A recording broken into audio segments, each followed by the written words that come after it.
So our next several sample problems are going to be basically applying the theme of equilibrium problems that we learned in Chapter 17 to a new context, that of weak acid and weak base solutions.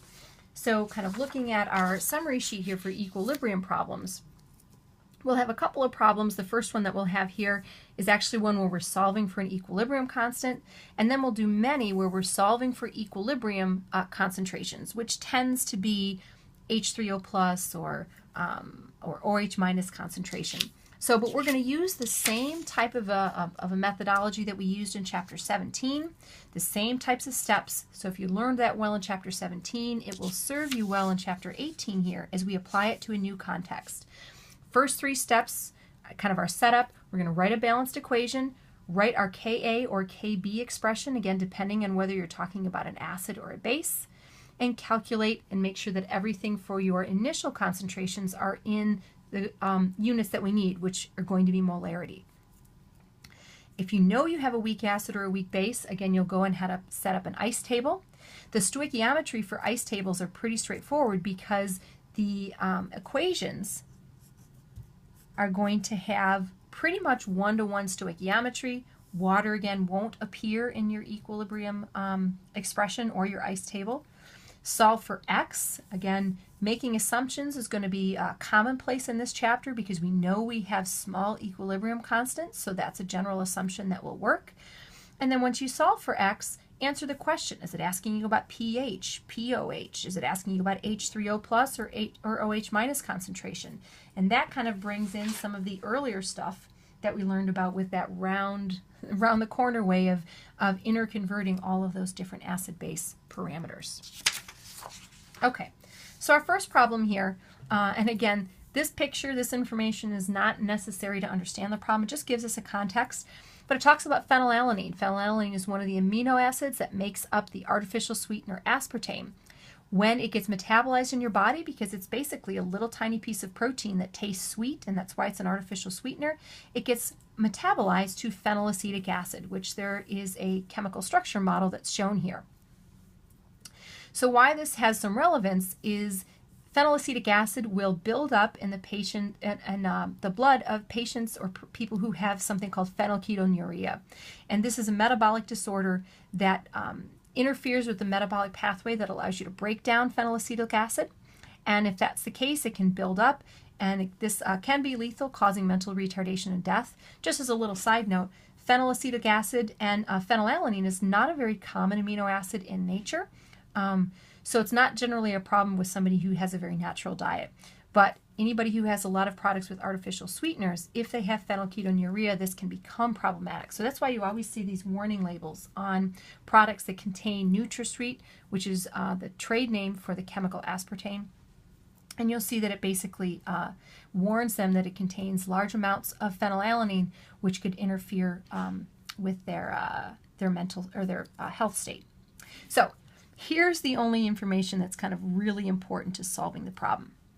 A study of the acid shows that the pH of a 0.12 molar solution is 2.62.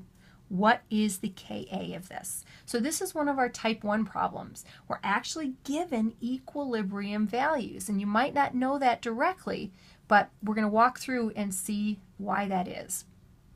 Okay, so let's use the same methodology that we've used since Chapter 17, now applied to Chapter 18.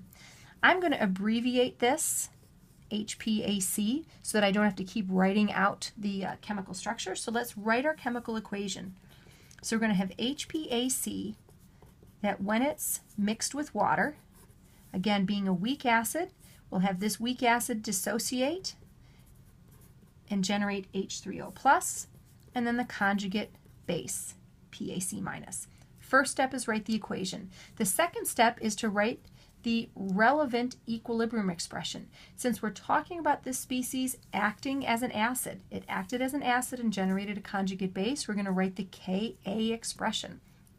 Ka expression is again going to be H3O plus, products over reactants, PAC minus, over HPAC. Water, being a pure liquid, does not appear in our equilibrium expression. And we need to make sure that any species that are going to go into our ice table are in the right amounts, and we are given HPAC initial as 0.12 molar.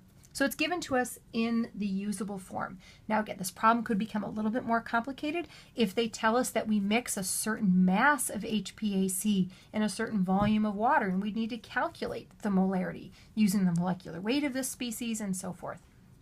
So problems can just bring in earlier skills and become a little bit more complicated if they don't give you the information directly.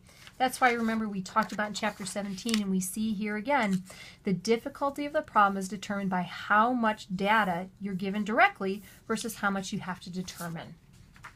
Okay, first 3 steps: write your equation, write your equilibrium expression.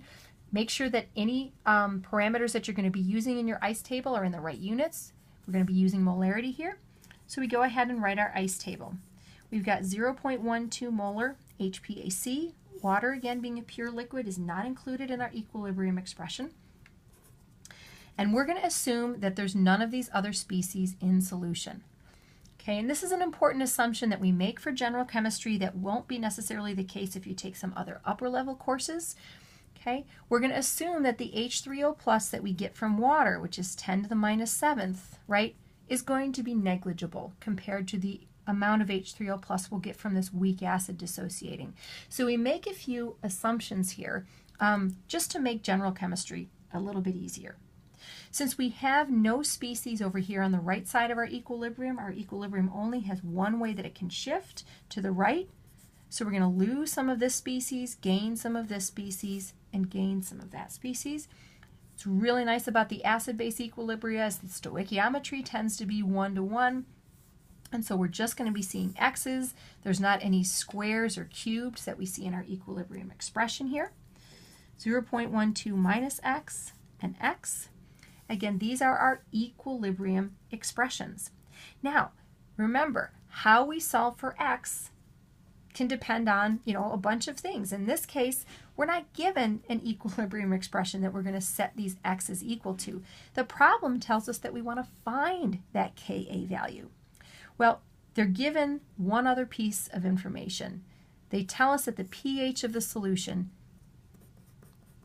equals 2.62. Well, remember, the pH of the solution really tells us the H3O plus concentration at equilibrium, which is this guy. What we need to do, though, is convert pH into H3O plus. And we do that by doing 10 to the minus pH, right? 10 to the minus pH will take a pH and give us back H3O plus concentration. Okay, so we can go ahead and do that and then solve for this problem. So in this case, right, 10 to the minus pH is going to give us the H3O plus concentration, so 10 to the minus 2.62 tells us that x is going to be equal to 2.4 times 10 to the minus third. That's also equal to the PAC concentration. So this problem wanted us to calculate Ka, so that's going to be equal to 2.4 times 10 to the minus third, 2.4 times 10 to the minus third. And we don't need to make an assumption here because we figured out what x is. So taking 0.12 and subtracting 2.4 times 10 to the minus third gives us 0.1176. Go through the math, and for this problem we can get that Ka is going to be equal to 4.8 when we round times 10 to the minus fifth.